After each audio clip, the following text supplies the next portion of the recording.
Welcome to World at Work TV. I'm Allison Avalos, and I'm back today with Kerry Chou for part 2 of our series on salary surveys, and we're talking about some of the selection considerations. Kerry, what are first some of the sources for salary surveys?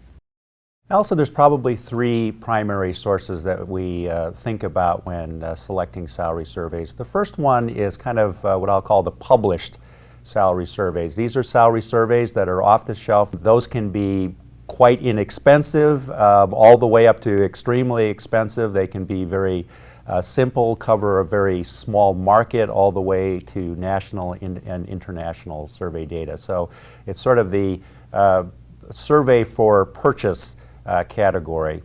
The next one is also for purchase, but we call these custom or third-party surveys. And these are surveys where you, as well as a selected group of your peers within your industry, go out to a specific third party, often this will be a consulting firm, and ask them to house your data. So you work together with your industry peers, decide what positions that you want to put into your survey.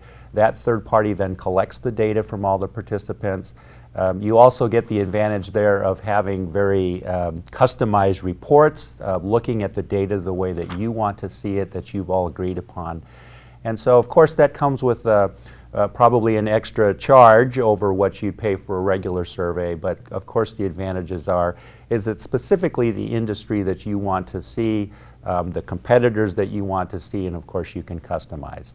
The third area or source of data is what I'll just call free survey sources, and there's thousands out there on the internet. For example, you can get data that is, I probably would say, a little bit questionable, all the way up to fairly good survey data. The issue a lot of times with a lot of the free sources is you don't know what the source of the data is. Is that data that's just been supplied by individuals? What is the analysis process? What statistical procedures do they go through to clean their data? And so given that all of those are sort of behind the curtain and you don't know, that really raises questions about the validity in the data. So I think you need to be somewhat careful. Another source I would just mention is government data. At least within the United States, the Department of Labor, Bureau of Labor Statistics provides a myriad of data, which is excellent on a number of different categories and trends, and that data can be used as well. The one caveat with government data is it's usually a little bit dated. It's not exactly current, and sometimes it can be several months or even years into the past, and so you just have to keep that in mind.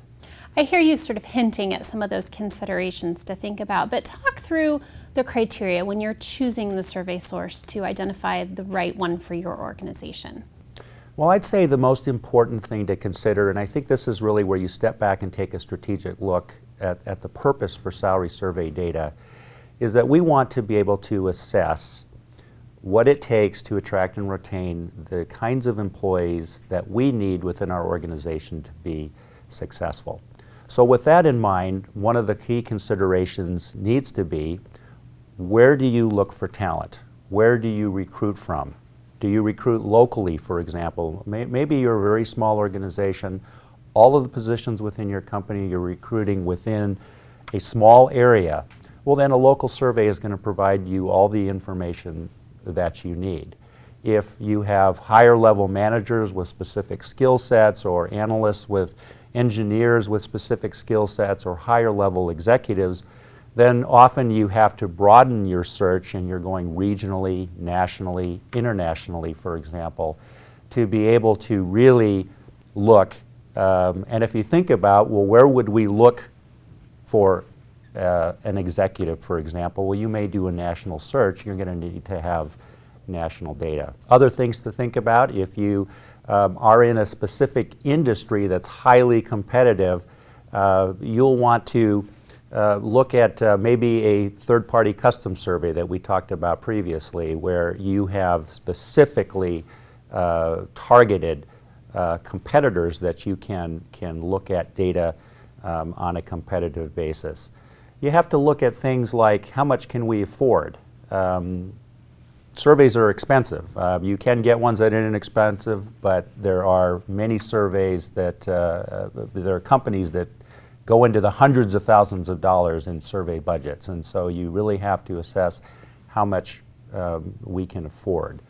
And so those are some pretty important considerations. And quickly, is there a standard for how many surveys an organization should use when they're looking at a specific position? You know, there is no standard. I can tell you that I have worked for one organization where I was in charge of compensation. It was a multi-billion-dollar company, and in the particular industry we were in, we were very comfortable using just one survey, and it was, again, one of those custom third-party surveys that we spoke about earlier, where we had exactly all of the competitors that we really cared about within this survey. The data was comprehensive. It covered positions from low to high.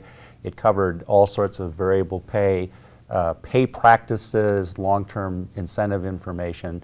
And so we were comfortable with just one survey. Now, generally speaking, when we talk about data and statistics, one of the things we learn in sort of 101 is that more data sources gives you a little bit more confidence. So if you have a manager of accounting and you only have one survey source, you hope that that survey source is a good sample of what's being paid, otherwise you're going to be led astray. If you have 3 samples, if you have 4 samples, 4 or 5 different survey sources all showing you a manager of accounting, then you can look across those surveys, and to the extent that those are similar, you can have a higher degree of confidence.